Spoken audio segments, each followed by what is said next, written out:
Shalom, shalom. First and foremost, I want to give all praises, glory, and honor to Yahweh Ba'ashem, Yahweh Shai, Bahashem Rachak Wadash. Double honors to the apostles and elders of Great Millstone. Salutations, much love and respect to you, Akim, out there pushing this word out in truth and sincerity. Now, this lesson is going to be dealing with controlling your emotions. This is land backing off of the video that the elder apostle Gabar did recently about the so-called black woman being a harbinger of death, dealing with a particular situation. And one of the things that was said in that video was how important it was to control your emotions. I just did a video about this, a beautiful, edifying lesson.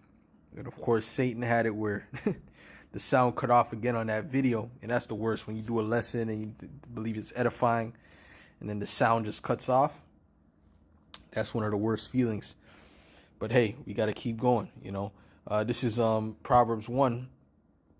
In verse 1, it says, the proverb of Solomon, the son of David, king of Israel, to know wisdom and instruction, to perceive the words of understanding, to receive the instruction of wisdom, justice and judgment and equity, to give subtlety to the simple, and the young man knowledge and discretion.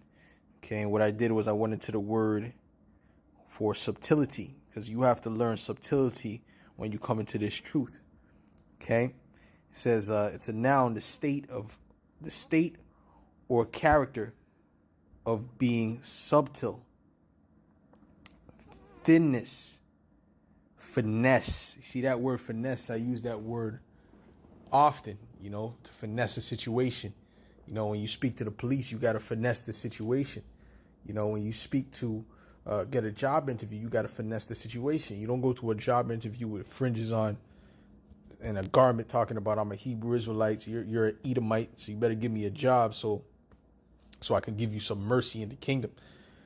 That's not wise. That's not wisdom. That's not finesse. That's not subtlety. But you got Israelites that are constantly in that type of spirit, which is why they end up in bad situations. Okay, tenuity, and you always hear about stories about certain guys, you know, got fired because they found out, you know, he was an Israelite or whatever the case may be. A lot of times because those guys are not being subtle, you know, they're not using discretion. It says, as the subtlety of air or light, the subtlety of a spider's web, also subtlety, or subtly, also subtly, noun, the practice of making fine drawn distinctions, extreme niceness. Now, we don't want to say using the word niceness. I understand what they're saying, but you know, nice actually means to be a fool, you know. But when we say niceness, that's going into like having a soft answer. Okay, and we know what the scriptures speak about a soft answer and what that does in tense situations. Okay. This is a Proverbs 15:1. It says, a soft answer turneth away wrath, but grievous words stir up anger. But, you know, when you deal with Jake, that's likened to being a pussy. You know, you got, he's trying to de-escalate the situation because he's scared or whatever the case. No, that has nothing to do with that. It has to do with using wisdom. Okay, it has to do with using wisdom. But Jake doesn't use wisdom. Okay, and I know from being in the world, that was a thing, you know, I was in that spirit because that was a thing of not, you know, Jake will look at you as a pussy. He'll look at you as a bitch. If, like, you know, even when you're looking at Jake, if a Jake's looking at you, you're looking at another Jake, you don't want to look away because the first one that looks away, he's considered the soft one. You understand what I'm saying? That's how Jake is in the world, because Jake is like a beast. When you go down to the jungle, right, and you encounter certain animals, a rhinoceros or, you know, a hippo or whatever, you don't want to look at certain of them in the eyes, you know, because you look at them in the eyes, that's like you're trying to say that you're tougher than them, that you're the alpha. You know, that's a beast-like mentality. Okay, and we're not supposed to have that type of mentality in the truth. We're supposed to be past that. We're supposed to be in the mindset of de-escalation. Okay. Even the scriptures speak about how to agree with thine adversary.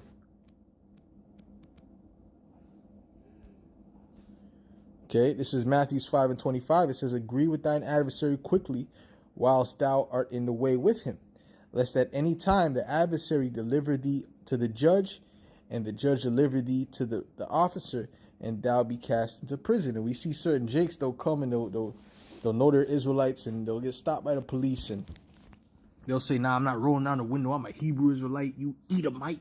They're acting silly, and what happens? The police breaks the window, drags them out of the car, and they're trying to call in the name of the Lord. Well, you're not using subtlety, you're not using wisdom, you're not doing what the Lord told you to do. So the Lord is not going to protect you if you're not doing what he told you to do. Okay? It's like these guys going to that protest, or went to that protest yesterday, or whatever the case may be, in Chicago. They're not doing what the Lord told them to do. So when something pops off, they're on their own, man. It's like when you read Deuteronomy 1 and 41, right? When the Lord told them not to go up because he's not with them, and they went up, they got their ass handed to them. Why? Because they were not in the spirit of Yahweh Shem Yahweh Shai. They were doing their own thing. Okay? See? So you have to move with wisdom. You got to put wrath to the side. You got to put wrath to the side and really examine a situation. Examine the situation, on how to go about it. You know what I'm saying? You just doing what you want to do and being basically acting like a beast. That's just gonna get you destroyed. That's all that's gonna do. That's gonna get you destroyed. Okay? Give me a second here. Let's go to this site that I had up about Stoics. See if I can find it. Yeah, here we go. Stoic quotes about controlling your emotions, going to the Orient philosophy. I'm going to read some of these things, right? Some of these quotes from Marcus Aurelius, which he has to be the most famous Stoic. All right, and this is one that says, keep this thought handy when you feel a fit of rage coming on. It isn't manly to be enraged. Okay? It's not manly to be enraged. People think that it's manly to just be walking around angry. No, it's not manly to be enraged. Okay? Rather, gentleness and civility are more human and therefore manlier. Okay? To be gentle, to control yourself, in other words. A real man doesn't give way to anger and discontent. And such a person has strength, you see, courage and endurance. Unlike the angry and complaining, the nearer a man comes to a calm mind, the closer he is to strength. And there's obviously a scripture on that, but because women they just move off of impulse, right? So they're not looking to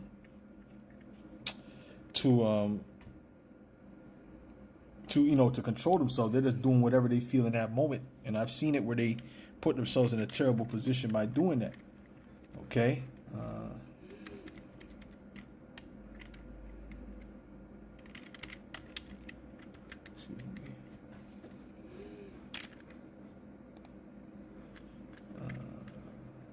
Okay, this is okay, matter of fact, let me try to pull it up over here. But you know what? I'll just read it. I'll read it from here. This is Proverbs 16:32. It says, he that is slow to anger is better than the mighty, and he that ruleth his spirit than he that taketh a city. I don't care if he's a mighty man, if he's 100-0 when it comes to fights. That does not make him a real man. A man who can control himself, that man is more of a man than that guy who can get into 100 fights and win, or can bench press 450. The man who can control himself is the real man. Okay? It says, this is another quote. It says, say to yourself in the early morning, I shall meet today ungrateful, violent, treacherous, and envious, uncharitable men. This is a great advice, okay?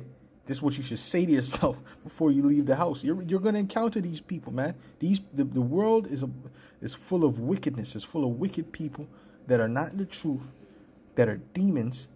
Okay, so when you go out, they already go with that mind state. So you don't have high expectations. And so when you deal with these women of today, you don't have no high expectations. She's going to cook and clean. She's going to be faithful to me. No, you just, okay, these women are hoes. Okay, I'm dealing with this woman now.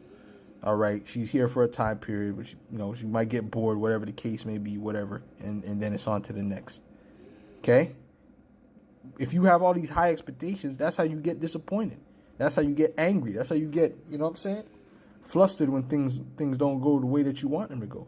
It says all of these things have come upon them through ignorance of real good and ill, right? Because they don't know the difference between good and bad. They're not in the truth. I can neither be harmed by any of them, for no man will involve me in wrong, nor can I be angry with my kinsman or hate him, for we have come into the world to work together. Okay, so in other words, when you have an expectation that these people are wicked, they're not right, and when you go out into the world, you don't get all angry and mad or damn, you can't control yourself because you see a fruitcake that's serving you at a restaurant. Well, guess what? There's fruitcakes. This is the fruitcake world. This is the Batiman world. This is, you know what I'm saying?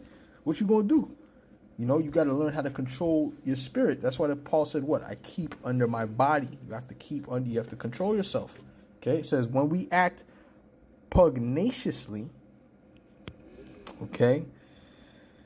Let me look this word up, and I'm going to look it up over here. I'm not going to put it up on the screen. I'm just going to read it from here.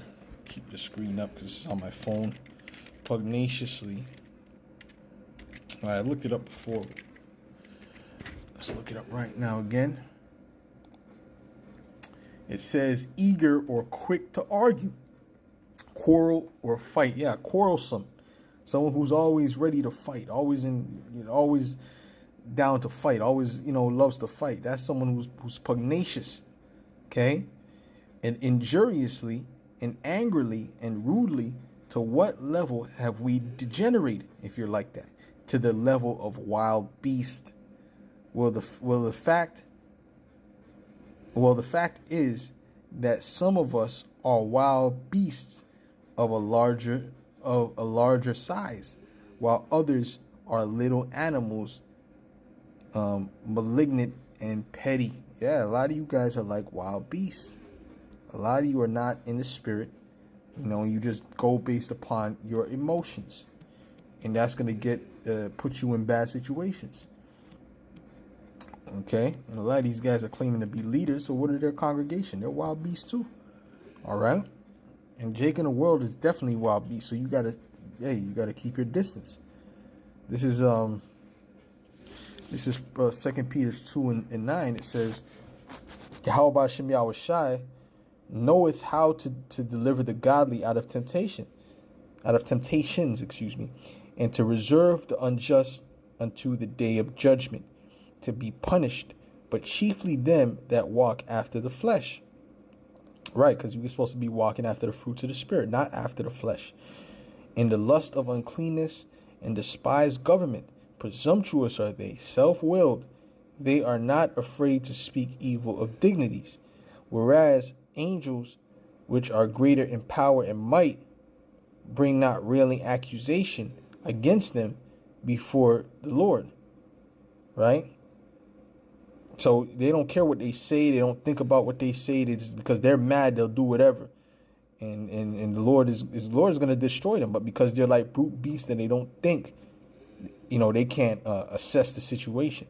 It says, but these are as natural brute beasts, made to be taken and destroyed, speak evil of things that they understand not, and shall utterly perish in their own corruption.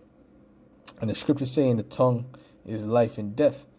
Okay, it's in the tongue. So, watching your words is very important. Okay, and shall receive the reward of unrighteousness, as they that count it pleasure to riot in the daytime. Spots they are and blemishes, sporting themselves with their own deceivings while they feast with you. Okay, so these guys they're not right.